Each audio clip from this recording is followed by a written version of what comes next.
ಶ್ರೀ ಪ್ರಕಾಶ್ ಕಾಂಬಳೆ ಮತ್ತು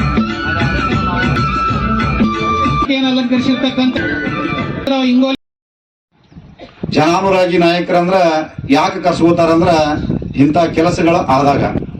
ಯಾಕೆ ನಾವು ಭಾಗ್ಯವಂತರು ಅಂತ ಹೇಳ್ತೀನಿ ಅಂದ್ರ, ನಾವು ಸಣ್ಣಾಗಿದ್ದಾಗ ಇಲ್ಲಿ ನೋಡಿದ್ರ ಕರೆಂಟ್ ಪರಿಸ್ಥಿತಿನೂ ತಮಗೆಲ್ಲ ಗೊತ್ತೈತಿ.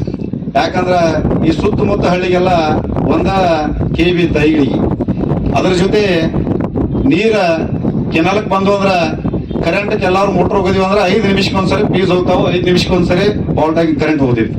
ಅಂತ ಪರಿಸ್ಥಿತಿ ಒಳಗೆ ನಾವು ನೀರು ಇಲ್ಲೇ ಬಾಜು ಬಂದ್ರೂ ನೀರು ಹಾಸ್ಕೊಳ್ಳಾರ್ದಂತ ಪರಿಸ್ಥಿತಿ ನಮಗಿತ್ತ.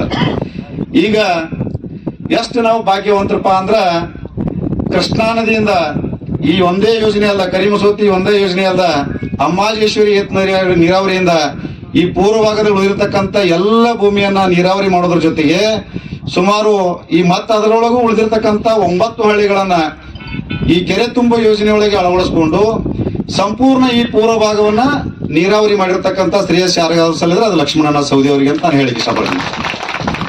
ವಿದ್ಯುತ್ ಸಿಗಬೇಕು ಅಂತ ಹೇಳಿ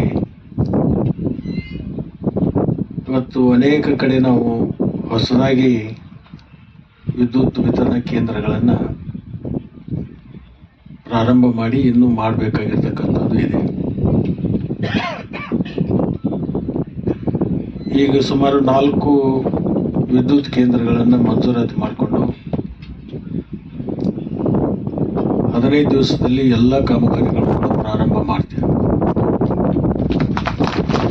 4ರಲ್ಲಿ ಇವತ್ತು 1ನೇದು ಯಲ್ಲಡಿಗೆ ಗ್ರಾಮ,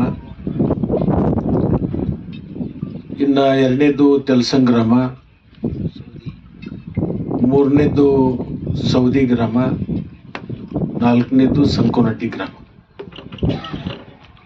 4 110 ಕಿಲೋವ್ಯಾಟಿದ್ದ ವಿದ್ಯುತ್ ಕೇಂದ್ರಗಳು ಸರ್ಕಾರದ ಹಂತದಲ್ಲಿ ಮಂಜೂರಾತಿ ಪಡ್ಕೊಂಡು ಗುತ್ತಿಗೆಯ ಒಂದು ಪ್ರಕ್ರಿಯೆಗಳನ್ನು ಮುಗಿಸಿ 4 ವಿದ್ಯುತ್ ಕೇಂದ್ರಗಳನ್ನು ಲೋಕಾರ್ಪಣೆಯನ್ನು ನಾವು ಮಾಡ್ತೀವಿ.